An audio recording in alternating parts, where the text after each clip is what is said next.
રણુજાના રામદેવ પીરના 12 બીજના ધણી કેમ કહેવામાં આવે છે ને એવું ઘણા લોકોને નથી ખબર। તો ચલો આ વિડીયોમાં તમને એ જ બતાવીએ કે 12 બીજના ધણી આપણા રામદેવ પીરને કેમ કહેવામાં આવે છે।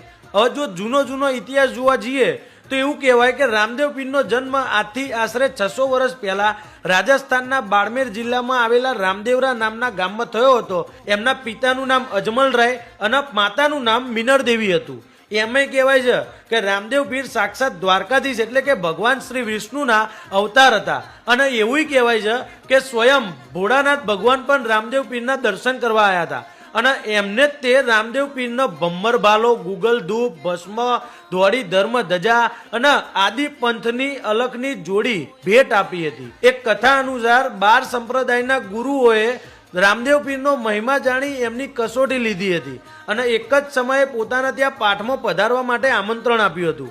રામદેવ પીરે